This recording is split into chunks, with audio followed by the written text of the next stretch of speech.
Morning বন্ধুরা, সকাল সকাল এই যে ডোগাগুলো কেটে নিয়েছি, যেগুলো গতকাল আমাদের গাছের থেকে কাটা হয়েছিল। তো সেই মিষ্টি কুমড়ার ডোগাগুলো কেটে এই যে এখন কিছুক্ষণ জলে রেখেছিলাম চুবিয়ে, এখন এই যে ধুয়ে ফেলছি। এগুলো দিয়ে বানাবো ডোগার চচ্চড়ি। তো গাছের এরকম কচি কচি ডোগার চচ্চড়ি, ডোগার ডাল খেতে কার না ভালো লাগে। কোনো সার টার নেই, একদম পরিষ্কার। তো রান্না বসাবো এখন। এখানে যে চালও ভিজিয়ে রেখেছি, এখন বাজে সকাল 7:30। ছেলে চলে গেছে কাজে, এখন এই যে ওকে ব্রেকফাস্ট তৈরি করে দিয়েছি, ও কাজে চলে গেছে। এখন এই যে আমি রান্না সব কিছু রেডি করছি। আর মাছ আছে, মাছটা ফ্রিজে আছে, গতকাল এনেছিল, ধুয়ে টুয়ে গতকাল কিছুটা রান্না করেছিলাম, বাকিটা ফ্রিজে রাখা আছে, বের করব এখন। তো ভাত বসিয়ে দিয়েছি, আর ডোগাটা তো আমি সকাল সকাল কেটে নিয়েছি। গতকাল কাটা হয়েছিল গাছের থেকে, তো আজকে সকালবেলা আবার কেটে নিলাম, গতকাল সময় পাইনি বলে। ডোগাটা ধুয়েও নিয়ে রেখেছি। আর এবারে এই যে ডোগায় দেওয়ার জন্য বেগুন, আলু, এগুলো সব কেটে নিয়েছি। তো বেগুন আলু দিয়ে করছি ডোগা চচ্চড়ি, আর বড়ি দিব এর মধ্যে, আর একটু সর্ষে বাটা দিব, তাহলে বেশি ভালো লাগে ডোগা চচ্চড়ি খেতে। সামান্য একটু সর্ষে দেব। আর ঘরে যে কাতল মাছটা আছে, গতকাল এনেছিল, তো কাতল মাছটা স্টিম কাতল খাবে বলেছে আপনাদের দাদাভাই, এই জন্য এই যে সর্ষে বাটা দিয়ে, সাদা সর্ষে দিয়েই করছি, যেহেতু কালো সর্ষেটা ওর মানে অতটা সহ্য হয় না। তো আমারও সর্ষে বাটা খুব একটা মানে সহ্য হয় না, কিন্তু ভালো লাগে, মুখের টেস্ট। এই জন্য ভাবছি হঠাৎ এক আধ দিন খেলে কিছু হবে না, তাই এই যে একটু সাদা সর্ষে বেটে নিচ্ছি। তো স্টিম কাতল করব এটা দিয়ে। আর পোস্ত দিয়ে না ভালো হয় পোস্ত দিয়ে, কিন্তু পোস্তর থেকে দেখবেন পোস্ত আর সর্ষে যদি মিশিয়ে করা যায় তাহলে বেশি টেস্ট হয়। তো এই যে এখন বেটে নিচ্ছি আমি, আর কাতল মাছটা করব। আর এই ডোগা চচ্চড়ি, মাছ, আর হচ্ছে করলা বেগুন ভাজা, দেখি করতেও পারি নাও পারি ঠিক নেই, কারণ খাওয়ার তো সেরকম কেউ নেই, ছেলেও বেরিয়ে গেছে সকাল সকাল, ও একদম রাত্রিবেলা আসবে। আর আপনাদের দাদা ভাই আর আমি। আর ডাল রয়েছে, ডাল সেদ্ধ করেছি। তো বেশি রান্না করলে রান্না থেকে যায়, আর খাওয়ার মানুষ থাকে না, এটাই হয়েছে সমস্যা। আর জিনিস নষ্ট করে কী লাভ, বরং অল্প অল্প রান্না করে তাড়াতাড়ি খেয়ে শেষ করে আবার নতুন করে রান্না করা যাবে। কারণ ওই থেকে গেলে না ওই বাসি খাবারগুলো খেতে ইচ্ছেই করে না, আর এগুলো আমাকেই খেতে হয়। আমার ঘরে তো বাসি খাবার ওরা কেউ কোনো কিছুই খায় না, শুধু মাংস ছাড়া। আর যত অন্য কিছু খাবার আছে সেগুলো আমার পেটেই যায়। এই জন্যই এখন অল্প অল্প করেই রান্না করার চেষ্টা করছি। হঠাৎ হঠাৎ হয়তো থেকে যায়, কিন্তু যতটা পারি এখন মানে কম কম পদ করার চেষ্টা করছি। তবুও মানে এটা ওটা করতে করতে, ছেলের একরকম, আপনাদের দাদা ভাইয়ের পছন্দ মতো খাবার, এই করতে করতে হয়ে যায়। নিজের কথা আর ভাবি না, নিজের কোনটা ভালো কোনটা মন্দ, কোনটা খেলে ভালো লাগবে, এখন সেই চিন্তা করার আর সময় নেই। ওদের ভালো মন্দ দেখতে দেখতেই নিজের ভালো মন্দ খাবার কথা নিজে ভুলেই গেছি। এখন যেটা পাই সেটাই খেয়ে ফেলি, আর নিজের আলাদা করে কি ভালো মন্দ দেখতে যাব।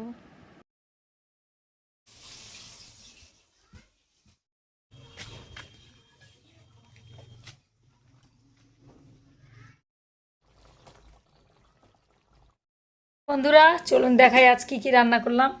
এখানে যে গরম গরম ভাত, আর এখানে করেছি কাতল স্টিম সর্ষে দিয়ে, আর এখানে করেছি এই যে বড়ি দিয়ে সর্ষে বাটা দিয়ে, এই যে মিষ্টি কুমড়ার ডোগার চচ্চড়ি, বেগুন বড়ি আলু সর্ষে বাটা দিয়ে। এই হলো আজকে রান্না। আর এই যে এখানে করেছি ডাল ফোটা, মুসুরির ডাল ফুটিয়েছি। এই যে বাজার থেকে নিয়ে এলো এই পাঁপড়, এগুলো ভুট্টার পাঁপড়, এগুলো ভালোবাসার জন্য এগুলো নিয়ে এসেছে কতগুলো। আর এখানে নিয়ে এসেছে বিস্কুট, আর এখানে এনেছে একটা গায়ের সাবান। রান্না বান্না কমপ্লিট হয়ে গেছে, শুধু রান্নাঘরটা পরিষ্কার করব, আর গ্যাস ট্যাস মোছা বাকি আছে, এগুলো করতে হবে। এই জিনিসগুলো তুলতে হবে, এই জায়গাটা পরিষ্কার করতে হবে, বেসিনটা পরিষ্কার করব, এখনও অনেক কাজ আছে বাকি। আর বৃহস্পতিবার আজকে পুজো আছে, পুজোর কোনো কাজই করা হয়নি আজকে, তো ভাবছি স্নান করেই করব সব কিছু। আর আপনাদের দাদাভাইকেও দিয়ে দিলাম খেতে, ও খাচ্ছে, ও চলে যাবে কাজে।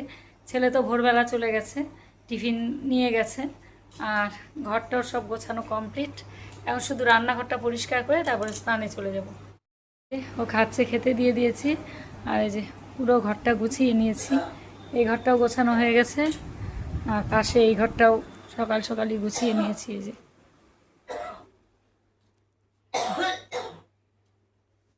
তখন ওই ঘরে বসে বসে বিছানার মধ্যে গান শুনছিল, বালিশ নিয়ে বিছানার মাঝখানে রেখেছে, শুয়ে শুয়ে গান শুনছিল এতক্ষণ।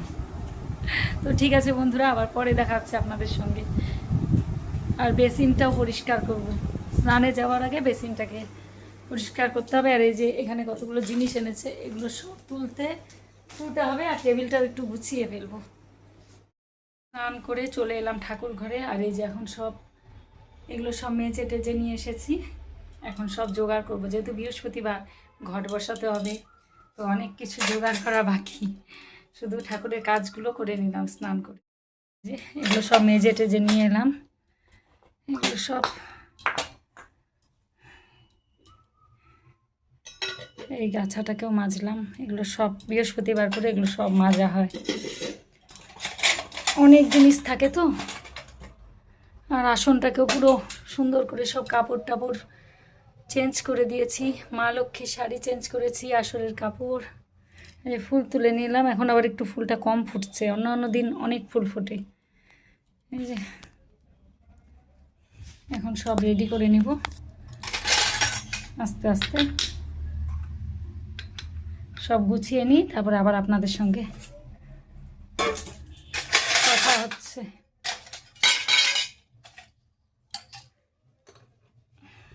মায়ের চরণ, এই যে বাবা ভোলানাথকেও স্নান করাতে হবে, অনেক কিছু বাকি আছে।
বন্ধুরা চলে এসেছি রান্নাঘরে, আর এখন ভাত খাবো।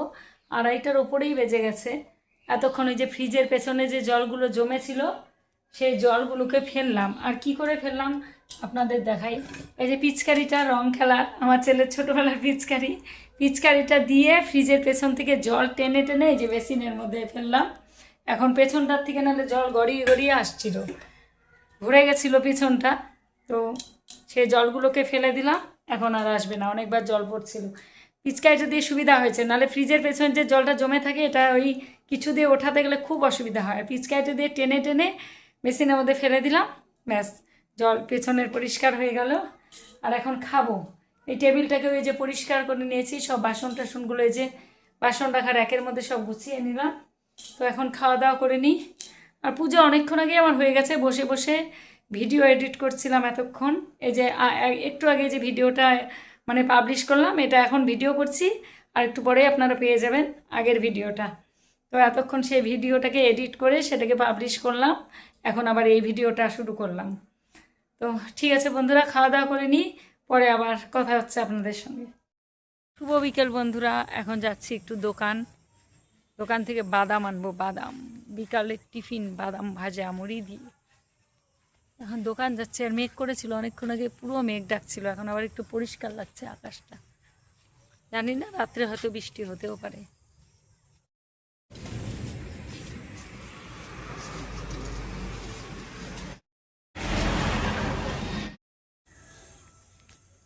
কি সুন্দর চাঁদ উঠেছে।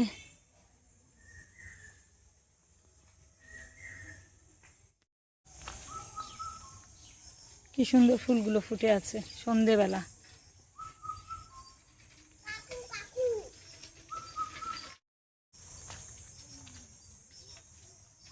এই বাচ্চাটা আমাকে কোশ্চেন জিজ্ঞেস করছিল, এতক্ষণ প্রশ্ন ধরছিল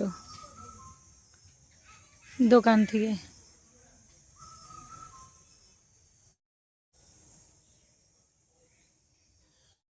চলে এলাম দোকান থেকে, আর বাদাম নিয়ে এলাম, মুড়ি দিয়ে বাদাম ভাজা করব সন্ধেবেলায়। খেতে চেয়েছি হাজবেন্ড। সন্ধে লেগে গেছে, এখন সন্ধে বাতি দেব। শুভ বিকেল বন্ধুরা, চলে এসেছি রান্নাঘরে। আর তখন দোকানে গিয়েছিলাম বাদাম আনার জন্য। আপনাদের দাদাভাই দুদিন থেকে বলছে বাদাম দিয়ে মুড়ি ভাজা খাবে, মানে তেল দিয়ে না, শুকনো খোলায়, শুকনো কাঠখোলায় বাদাম ভেজে, মানে কাঁচা বাদাম ভেজে ওর মধ্যে মুড়ি দিয়ে ওই রকম করে চায়ের সঙ্গে খাবে। তো বাদাম এনে যে বসিয়ে দিয়েছি ভাজা করতে, একটা শুকনো লঙ্কাও দিয়েছি এর মধ্যে টুকরো করে। আর আমাদের যে কারি পাতা গাছ আছে, আমার মনে নেই, তাহলে গাছের থেকে আমি কয়েকটা পাতা তুলে রাখতে পারতাম, এর মধ্যে কারি পাতাটা দিলে ভালো হতো, কিন্তু যেহেতু মনে নেই আর তো সন্ধেবেলা আর তোলা যাবে না। আর আমি লঙ্কাটা চিড়ে দিয়েছি বাদামে, আর হাতটা এখানে দিয়েছি, জ্বালা করছে, মনে নেই, হাতটা ধুতে হবে সাবান দিয়ে। আর এদিকে বসিয়ে দিয়েছি যে চায়ের জল, চায়ের জল ফুটছে, তো হাতটা আগে সাবান দিয়ে ধুয়ে নিই, জ্বালা করছে এই জায়গাটা। যে বন্ধুরা, এর মধ্যে মুড়ি দিয়ে দিলাম, দিয়ে এখন ভাজা করছি। আর তেল ছাড়া এরকম খেলে না কোনো ক্ষতি হয় না, অ্যাসিড গ্যাসটা হয় না। আর তেল দিয়ে ভাজা করলে পরে প্রচণ্ড পরিমাণে অ্যাসিড হয়ে যায়, তাই আজকে এভাবেই ভাজলাম। এরকম চিড়ে ভাজাও পাওয়া যায় প্যাকেটের মধ্যে। এই যে লঙ্কাটা,